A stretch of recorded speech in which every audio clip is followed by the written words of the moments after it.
warahmatullahi wabarakatuh. Saya Despita Azari dari 12 IPA 4. Hari ini saya akan wawancarai kakak sepupu saya yang dia lahir tahun 90-an, namanya Bunga Kemalayati. Coba Kak jelasin, hari ini kan aku mau wawancara tentang Orde Baru itu. Apa yang terjadi pada saat kakak kayak tahun 90-an itu, ada apa aja mungkin tahun Orde Baru. Jadi peristiwa yang paling membuat saya tertarik di masa Orde Baru tuh ada peristiwa kerusuhan Trisakti yang waktu itu terjadi di tahun 1998, khususnya sebelum terjadinya reformasi. Pasti itu ada penyebabnya kan? Coba penyebabnya apa aja gitu yang terjadi? Penyebabnya yang pertama itu karena krisis perekonomian. Waktu itu kan puncaknya ada pada sekitar bulan Juli tahun 1997, di mana waktu itu tuh terjadi inflasi besar, ditandai juga dengan mahalnya harga-harga bahan pokok, harga-harga kebutuhan.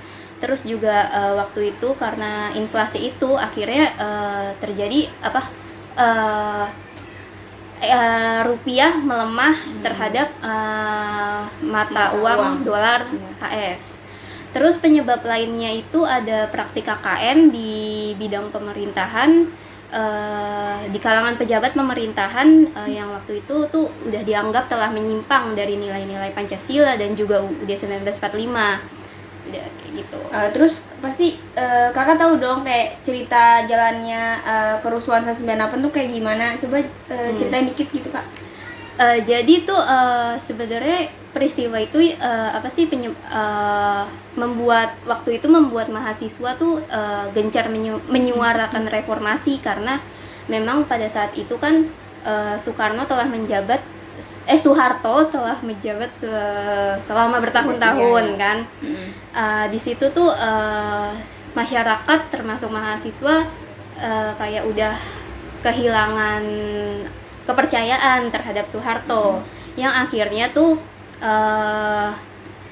pada tanggal 12 Mei 1998 terjadi kerusuhan di kampus di Universitas Trisakti, di mana tuh kawasan kampus semakin sore meluas ke sekitar daerah lain, ke Bendungan Hilir dan daerah lainnya.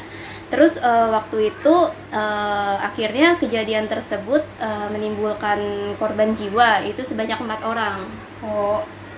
Itu ada dampaknya nggak? Kayak gimana bisa kan kerusuhan kayak gitu pasti ada dampaknya dong. Coba kayak dampaknya apa aja gitu Kak? Dampaknya pastinya di perekonomian Indonesia kan, juga waktu itu inflasi tinggi, kayak nggak mudah mengatasinya kan, kayak gitu. Terus juga akhirnya karena ada peristiwa itu, Soeharto mundur pada tanggal 21 Mei 1998, yang digantikan oleh B.J. Habibie. Terus juga salah satunya itu waktu ada kerusuhan terganggunya transportasi karena banyak fasilitas yang dirusak. Terus waktu itu juga kerusuhan tuh terjadi puncaknya pada tanggal 13 sampai 15 Mei 1998. Cukup Kak kayak gitu, nggak ada lagi kan yang Kakak tahu? Segitu aja sih untuk secara singkatnya. Jadi segitu aja kayak wawancara saya sama kakak sepupu saya yang mereka lahir pada masa Orde Baru. Jadi sekian dari saya, Despita Azari dan kakak sepupu saya. Wabillahi taufiq wal hidayah. Wassalamualaikum warahmatullahi wabarakatuh.